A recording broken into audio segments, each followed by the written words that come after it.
Red, White, and Blue, the story of the American flag. We all know the American flag. Its bright colors fly at baseball games. It flies at 4th of July parades. We even see it on clothes. But our flag has lots of nicknames, like Old Glory and the Red, White, and Blue. Sometimes it's called the Stars and Stripes. But where did our flag come from? Who decided what it would look like? The truth is that no one knows for sure. Back in the 1700s, America didn't have a flag.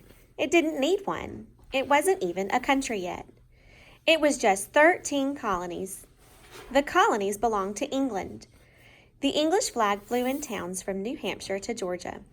But as time went on, the 13 colonies didn't want to belong to England anymore. Americans decided to fight for their freedom. A war began. It was the American Revolution. Now a new flag was needed. An American flag. Who made our first flag? Some people say it was a woman named Betsy Ross. Maybe you've heard of her. Betsy Ross owned a sewing shop in Philadelphia. She was famous for her sewing. The story is that one day a general came to see her. The general was George Washington. He was the head of the American Army. General Washington wanted a new flag. It would make his soldiers feel like a real army fighting for a real country. He wanted Betsy Ross to make this flag. He drew a picture of what he wanted. Betsy Ross made some changes. Then she showed the picture to General Washington. He liked it.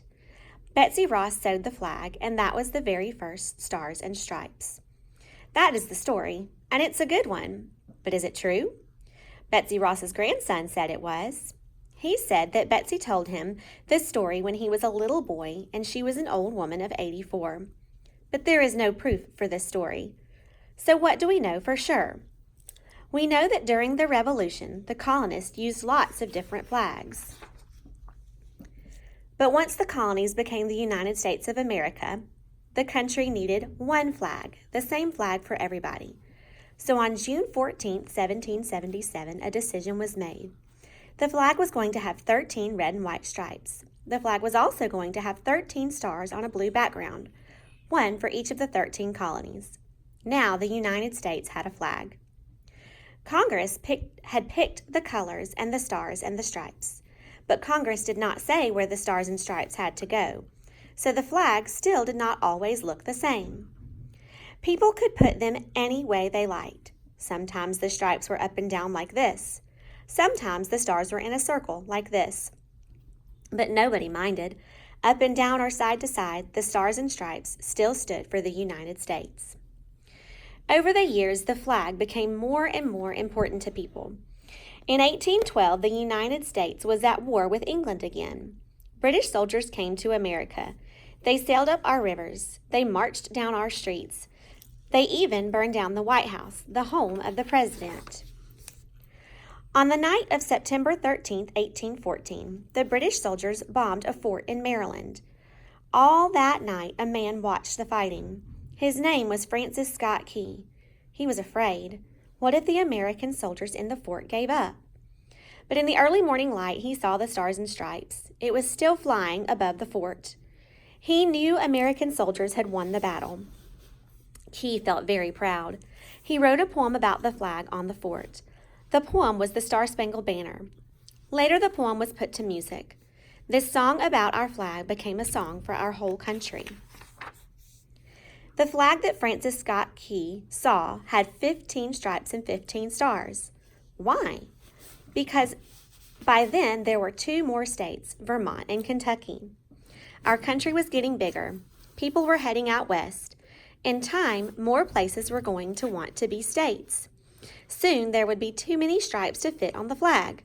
Congress had to do something. So in 1818, this is what was decided.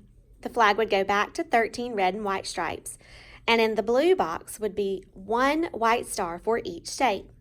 Every time there was a new state, a new star would be added. At last, the stars and stripes looked the same everywhere it flew, and Americans were proud of their flag. They took the flag with them as they moved west. The flag moved across the Mississippi River and great grassy plains and the Rocky Mountains. It made it all the way to California. More and more states were added to the country, and more stars were added to the flag. By 1837, there were 26 stars on the flag. By 1850, there were 31. One country, one flag. But then, in 1861, something happened.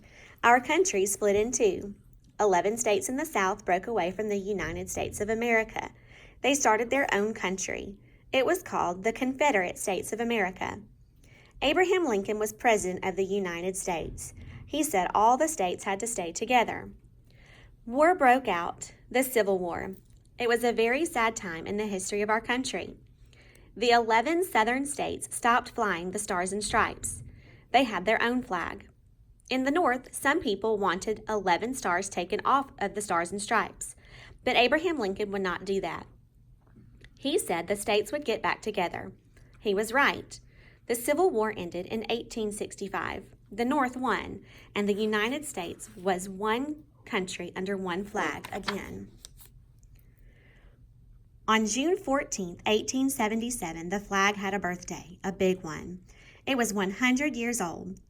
All across the country, people had picnics and parties and parades. June 14th became a holiday, Flag Day. Today, our flag has 50 stars for the 50 United States of America. Some flags are huge. One weighs 500 pounds. It is flown every 4th of July from the George Washington Bridge. The American flag flies in towns and cities from coast to coast. And that is not all. In 1969, 2 American astronauts were the first people ever to land on the moon. The astronauts took lots of moon rocks back to Earth. They also left something on the moon, the Stars and Stripes. And do you know what? Our flag is still flying there.